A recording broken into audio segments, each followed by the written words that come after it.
All right. Welcome to the new episode of Cricketing Sense with Asim Thawan.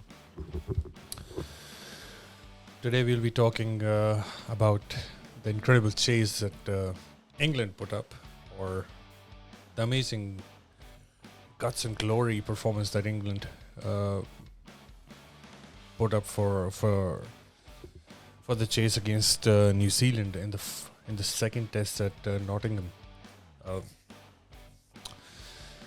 New Zealand put up a quite a challenging total, an interesting total where both teams could be considered as interested in case they wanted to go for the result. I think it was 294, 296. That was the target for England to win, and well, it was the fifth day. Uh, I think not that many overs were in the pack to go for it. I think the target was 296 perhaps, and the run rate required was close to 4, which is quite challenging on a fifth day wicket, regardless which part of the world you're playing. England started positively. They did lose Zach Crawley, who's been struggling with his form. I think he needs to look at what he's doing wrong, because he's been getting out, very cheaply over and over. So maybe some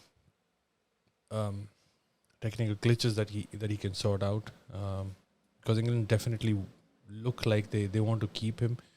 They've given him chances before. He's been out of the team and then he's made a comeback. So I think the onus is on him to get it sorted. And then finally Alex Lees, he showed up. I think he was the catalyst. He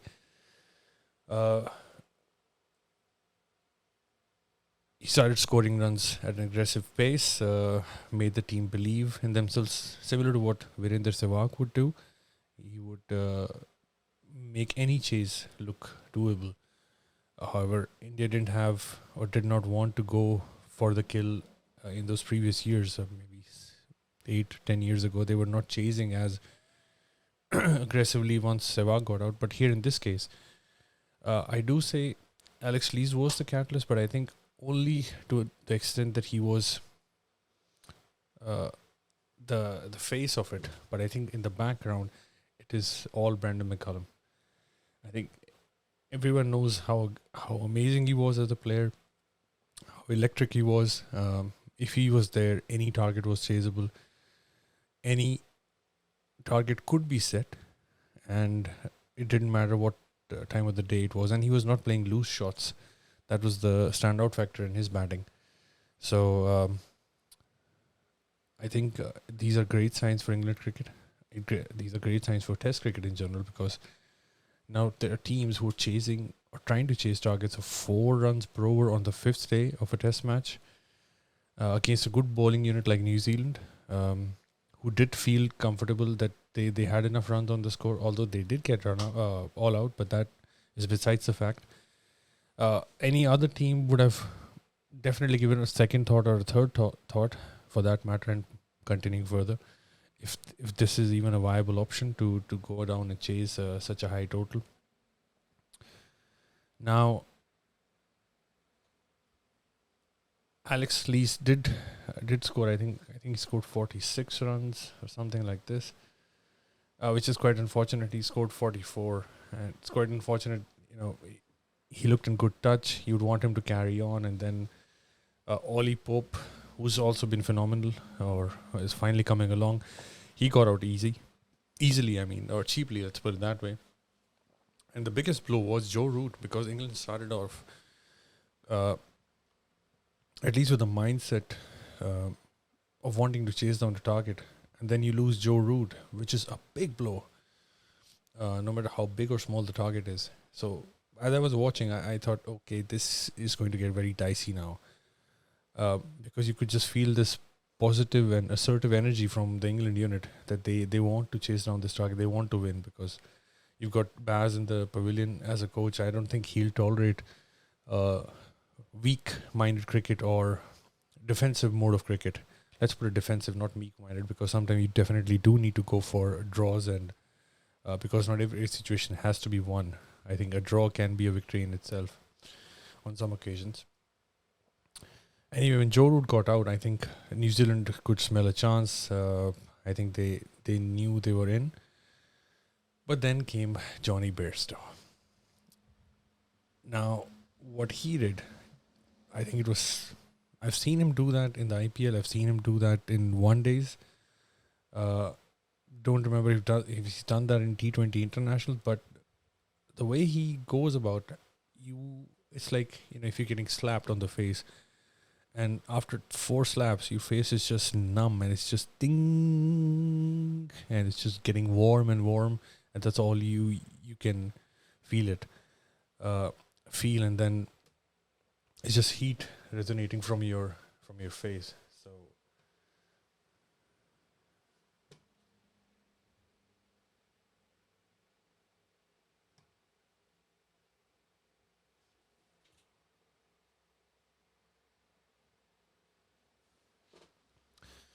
I'm sorry about that. It's just like heat is resonating from your face, and I think that's what he did when he did go about, and when he does go about smacking you around the ground.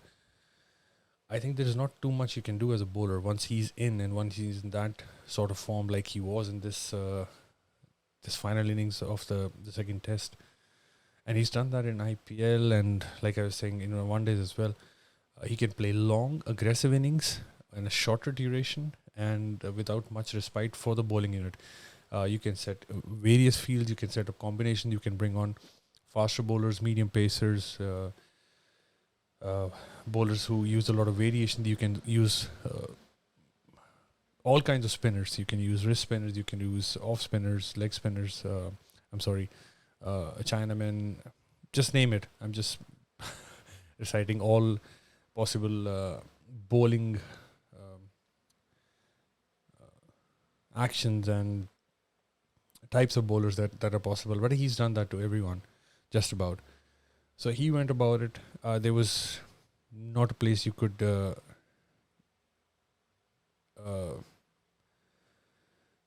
save in case he had chosen on it. I think what was quite heartening was he took on the challenge. They wanted to get him out, caught at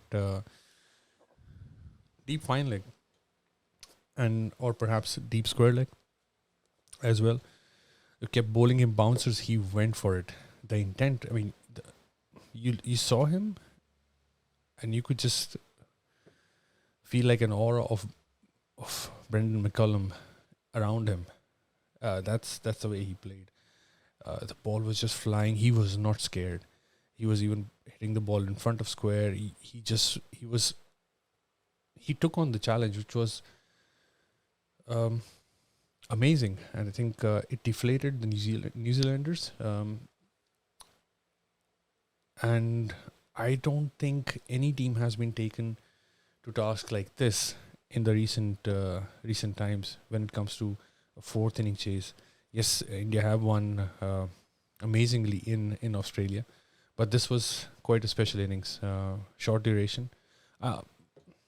Let's not disrespect what other players have done, but this was special in its own regard.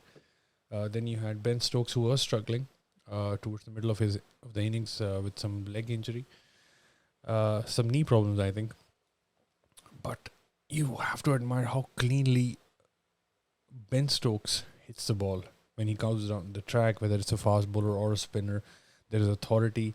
I think the bat looks a million miles wide when he decides to hit you, and the nervousness or indecision was not there, whether it was Johnny Baristow or Ben Stokes.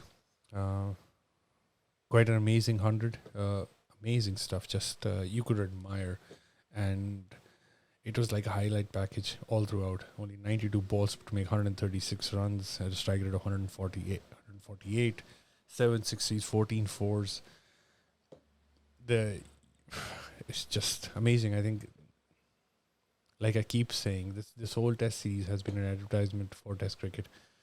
The crowd, I think the ground was quite full. I think now if that doesn't bring people in to the stadium, I don't know what will.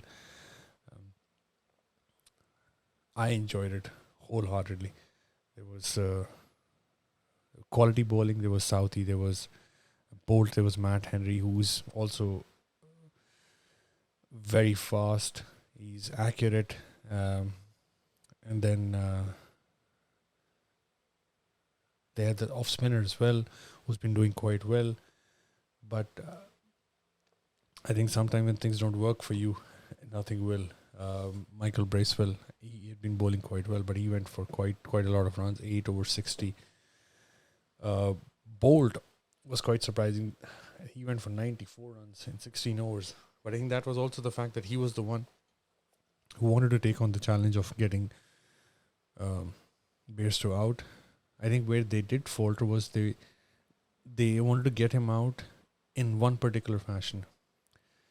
There was also the fact that it can happen that you run out of options, so you think the only way or one possible way is the way you think that a direction where the player has not been tested, or a lot of players have got tested on a short ball and got out because they've been trying to play too aggressive. They're late on the ball, and the ball can just balloon up.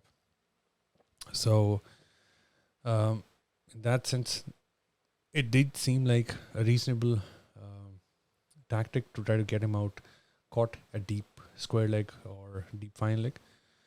Bolt did take up the challenge. He did get 3 wickets. He was bowling aggressively, but I think Bairstow was up to the task. And I think there's only so far you can go with a particular tactic. Once it does not work, I think you're just putting yourself in trouble. You're setting yourself up for failure. I think the fact that egos get involved leads to the downfall of many, whether it's people or kingdoms. So I think they should have not continued with that attack, because after getting hit for so many sixes regularly, and the fact he was taking on the challenge and succeeding regularly, I think they should have tried something else or tried variation. But of course, it's easy to say as an afterthought. So I still believe they did miss a trick trying to go for the tactic which was not working and then continuing with it. But having said that, you can't take anything away from Johnny Bairstow. He just made New Zealand bowling attack look ordinary, which is not an easy thing to do. And of course, it didn't help that it was a right and left hand combination with the captain Ben Stokes. The Ben Stokes Baz era has begun and is taking the world by storm. I think they've thrown caution to the wind, and I think whoever comes next is in for a big surprise, whether it's India or whoever.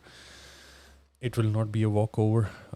They are going to be playing very aggressive cricket, and the mindset also seems to be changing, which is exactly what you want to see in a test game. This was just a treat. You want to see healthy competition. You want to see aggressive cricket. Sometimes test cricket gets too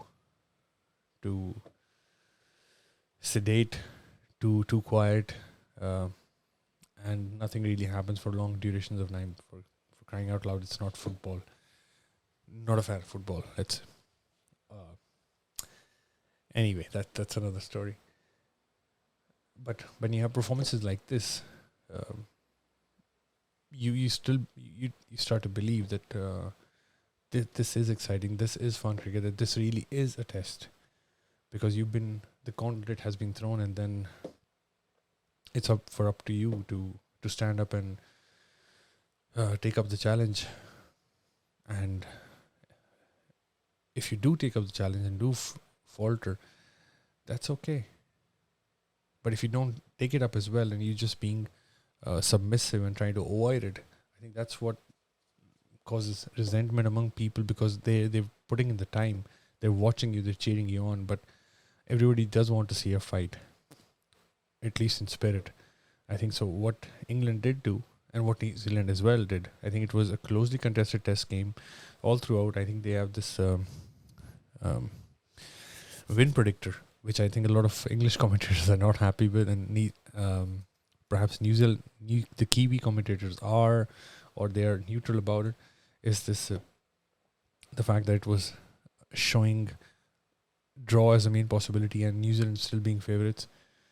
Though I do feel, going by history and not necessarily England, any team chasing on the fourth innings with a target of 290 odd or 250 odd at a rate of 4 runs and over, that's you are going to put the bowling team as the favourite.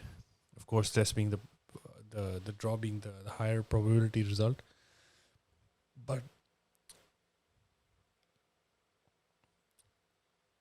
what you don't account for in these predictive models is the mindset, and that's what was the difference. So I think the technology should be used. I think these are predictors, but these are not set in stone. These are models based on what has happened in the past. So I think the commentators and the analysts and the fans should try to understand what is being said, and not. It's a prediction. It's not a contract. It's not a signed thing. Otherwise, there is no reason to play. So quite a lot of interesting things happened throughout the test game, and now we move on to Leeds. It's in a week's time. Today is the 16th of June. The match starts on the 23rd. I wonder what changes New Zealand will bring in. I think Kane might make a comeback, and Tom Latham might go into his other role. I don't know if he was a vice captain, but I think New Zealand will be happy or happier with Kane being at the helm. And what changes does England bring about, or will they bring about? That remains to be seen.